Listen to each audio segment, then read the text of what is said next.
हरी भरी पहाड़ियों के बीच बसा था एक विलेज, जहां समय मानो थम गया था। जिंदगी सरल थी, शांत थी, लेकिन एक साया हमेशा मंफिराता रहता था, फिराकी जंगल का फियर। विलेज के ठीक बाहर खड़ा था ये जंगल, एक फिरावनी और खामोश शख्सियत की तरह। गांव वाले इसके बारे में फुसफुसाते हुए बात करते थे। उनकी आवाज में खौफ साफ झलकता था। कहानियों में कहा जाता था कि प्राचीन आत्माएं इस जंगल की रखवाली करती हैं। जो लोग भी अंदर जाने की हिम्मत करते थे, वो कभी वापस नहीं आते थे। ये किस्से सुनकर लोगों की रूह कांप जाती थी। फिराकी में एक अजीब सी खामोशी छाई रहती थी, जिसे सिर्फ पत्तों की सरसराहट और रात के जानवरों की भयानक चीखें ही तोड़ पाती थी। गांव वाले इस जंगल से दूर ही रहते थे। उनका डर साफ दिखाई देता था। वे अपने बच्चों को भी इससे दूर रहने की चेतावनी देते थे। उनकी आंखों में पीढ़ियों से चली आ रही दहशत साफ दिखाई देती थी। उनका मानना था कि फिराकी एक ऐसी जगह है जहां सिर्फ और सिर्फ अंधेरा राज करता है। आर्यन, एक जवान और बेकरार आदमी, गांव की इन कहानियों पर हंसा करता था। वो उनके डर से बंध कर नहीं रहना चाहता था। आर्यन को रोमांच का शौक था। उसका दिल अनजान चीजों को जानने की प्यास से धड़कता था।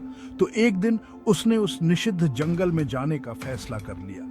अपनी परेशान मां की मिन्नतों और गांव के बुजुर्गों की चेतावनियों को अनसुना करते हुए वो फिराकी की तरफ चल पड़ा। उसके दिल में डर और उत्साह का मिला जुला एहसास था। जैसे ही उसने गांव की सीमा पार की, जंगल में सन्नाटा छा गया। हवा भारी हो गई, गीली मिट्टी और सड़ते पत्तों की गंध से भर गई। धूप घने पेड़ों से होकर मुश्किल से नीचे आ पा रही थी, जिससे लंबे भयानक साये बन रहे थे। आर्यन आगे बढ़ता रहा। उसके कदमों की आवाज उस भयानक खामोशी में गूंज रही थी। वह महसूस कर सकता था कि जंगल उसे देख रहा है। उसकी अनदेखी आंखें उसकी हर हरकत पर नजर रखे हुए हैं। फिर भी वो आगे बढ़ता रहा, फुसफुसाहट के पीछे का सच जानने के लिए दृढ़ संकल्पित था। आर्यन फिराकी में और अंदर जाता गया। पेड़ और भी घने हो गए। उनकी शाखाएं ऊपर से इस तरह आपस में गुथी हुई थीं, जैसे कोई पंजे हों। धूप गायब हो गई। उसकी जगह एकदम घुटने वाला अंधेरा छा गया।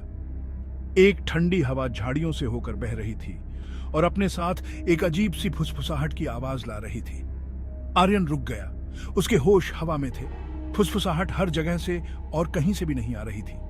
वो प्राचीन रहस्यों, भूले हुए रीति रिवाजों और जंगल की आगोश में खोई हुई आत्माओं की बातें कर रही थी। डर, ठंडा और चिपचिपा आर्यन के सीने को जकड़ रहा था। वो आगे बढ़ा। उसकी रफ्तार तेज हो गई। उसके आसपास साए नाच रहे थे, मुड़ रहे थे और अजीबोगरीब आकार ले रहे थे। फुसफुसाहट तेज हो गई और जोरदार हो गई, मानो उसके हर कदम का मजाक उड़ा रही हो। उसे लगा कि कोई उसके पीछे आ रहा है। अदृश्य लेकिन महसूस किया जा सकता है। जंगल जिंदा हो गया था। उसके हर कदम के साथ उस पर और जोर से वार कर रहा था। आर्यन, जो कभी खुद पर इतना भरोसा करता था, अब घबराहट महसूस कर रहा था। वो वापस मुड़ना चाहता था, विलेज की सुरक्षा की ओर भागना चाहता था, लेकिन कुछ उसे जकड़े हुए था।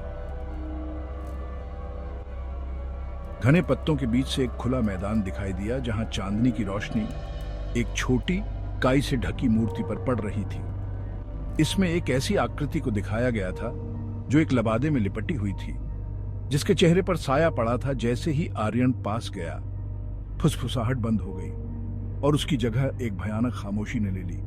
उसने मूर्ति को छूने के लिए हाथ बढ़ाया। उसकी उंगलियां ठंडे गीले पत्थर को छू गईं। जंगल में सन्नाटा छा गया। फिर एक आवाज कर्कश और प्राचीन खुले मैदान में गूंज उठी।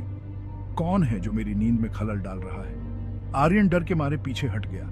उसका दिल तेजी से धड़क रहा था। उसने इधर उधर देखा, लेकिन उसे कोई नहीं दिखाई दिया। ऐसा लग रहा था कि आवाज मूर्ति से ही आ रही थी। डर ने उसे अपनी चपेट में लेना शुरू कर दिया था, लेकिन वो अपने स्थान पर डटा रहा। तुम कौन हो? वो हकलाते हुए बोला। खुले मैदान में एक धीमी हंसी गूंज उठी।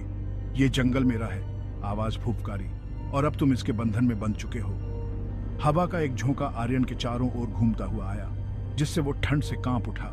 उसे मूर्ति की तरफ एक अजीब सी खिंचाव महसूस हुई, एक ऐसी शक्ति जो उसे अपनी ओर खींच रही थी। घबराहट में डूबे आर्यन उस खुले मैदान से भाग निकलने के लिए बेताब होकर पीछे हट गया।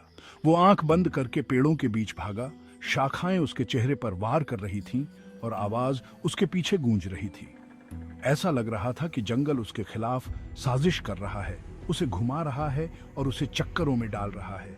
जब उसे लगा कि अब उसकी ताकत जवाब दे रही है, तो वो एक और खुले मैदान में जा गिरा।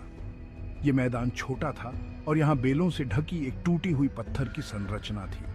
यह एक प्राचीन मंदिर जैसा दिखता था, जिसे भुला दिया गया था और जंगल ने इसे अपनी चपेट में ले लिया था। फुसफुसाहट फीकी पड़ गई थी और उसकी जगह एकदम घुटने वाला सन्नाटा छा गया था। आर्यन सावधानी से मंदिर के पास गया। उसका दिल अभी भी तेजी से धड़क रहा था। उसने अपने हाथ को ठंडे, काई से ढके पत्थरों पर फेरा, जिंदगी के किसी भी संकेत को महसूस करने की कोशिश की। जैसे ही उसकी उंगलियां एक खास पत्थर से छूती हुई गुजरी, उसके हाथ में एक झटका लगा। वो हाँफने लगा और उसने सहज ही अपना हाथ पीछे खींच लिया। लेकिन तब तक बहुत देर हो चुकी थी।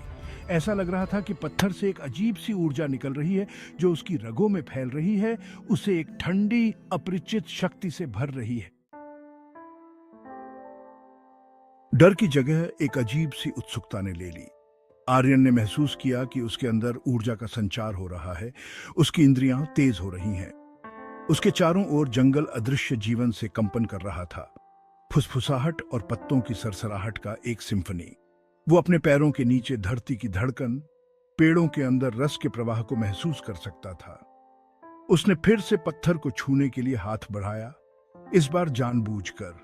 ऊर्जा उसमें प्रवाहित हुई, पहले से कहीं अधिक शक्तिशाली। उसके दिमाग में छवियां कौंध गईं, क्षणभंगुर और अस्पष्ट, चांदनी में नाचते साए, प्राचीन रीति रिवाज, डर और उन्माद में सने हुए चेहरे। उसने अपने अंदर एक बदलाव महसूस किया। उसकी धारणा में बदलाव, असली और अवास्तविक के बीच की रेखा धुंधली होती जा रही थी।